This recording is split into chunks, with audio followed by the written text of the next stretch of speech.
welcome back to Tenor Guitar Time. This week, let's go over the 7th chord shapes all the way up the neck. These are your chord inversions, your voicings, the different ways to play the 7th chord everywhere. And just a quick explanation if you're not familiar with the chord chart. So if you look at this chord chart right here, you see the number 1. That's the root note of the chord.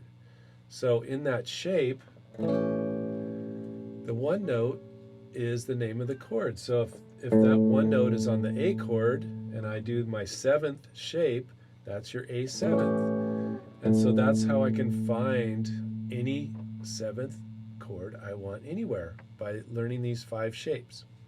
All right, so we've been working in the key of G, and there's 2 other videos, one that has the major shapes and how they connect, and one that has the minor shapes, and now we're doing the 7th shapes.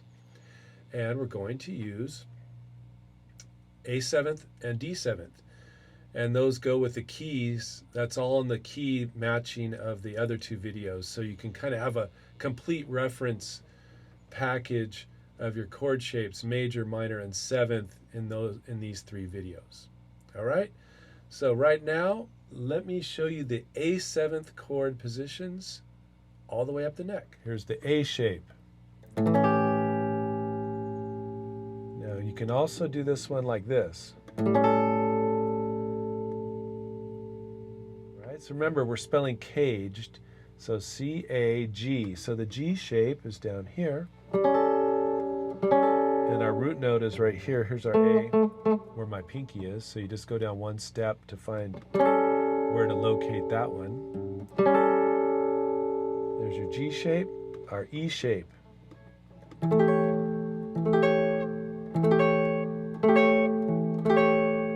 Now some of the ones that some of the chord inversions that don't have the root on the lowest string, when you're playing a song and you really want it to identify itself by its root note, I would emphasize strumming like on this position, the E shape, our root note is right here.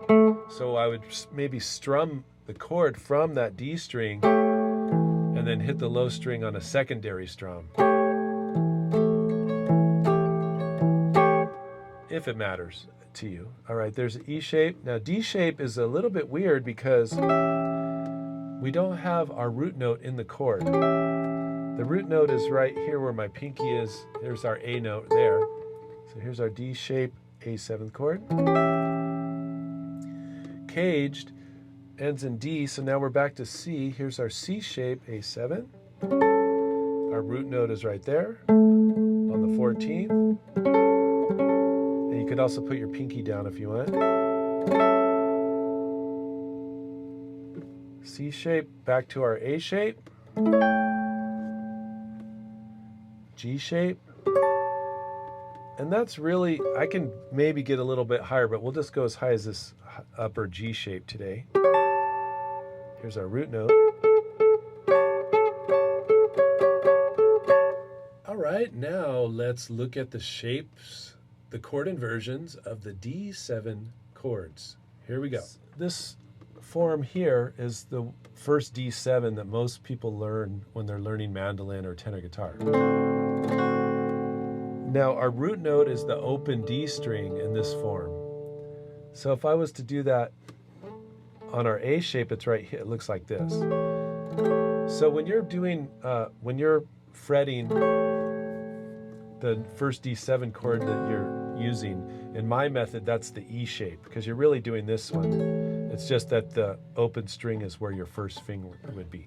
Anyway, here's our E shape.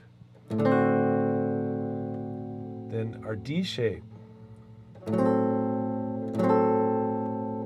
Remember, our D root note is right here. It's not in this chord in the D shape. So we have the 3, 5, and 7 in this one. All right, after D, we start back at C in our caged words. So our C shape is right here for D7. You can put your pinky down if you want. C, A. Remember, this one's got the variation that you can do this one too.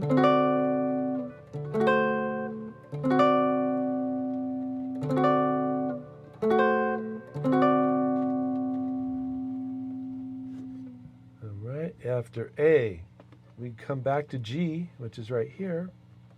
Our D root note is right there. Our E shape, D7.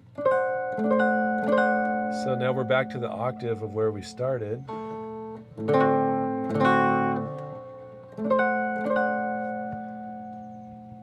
D shape. Remember, this is the one with no root note. The root note is right there. And then back to C shape. We'll play this one up on the 17th fret. And again, you can put your pinky down on this one, it works.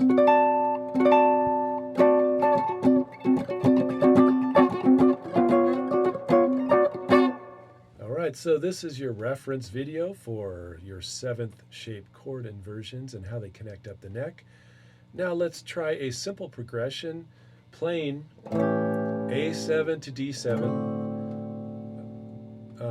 interlocking all the positions from low to high. Okay, this time in the previous videos, I think I just did it once for each chord. I went.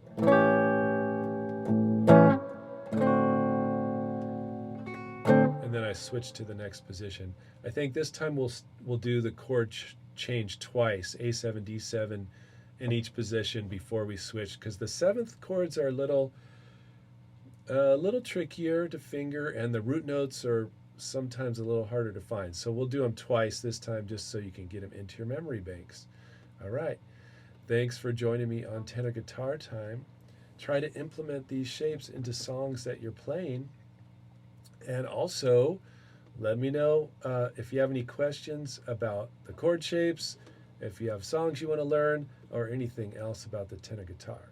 All right, let's keep practicing. 2, 3, 4.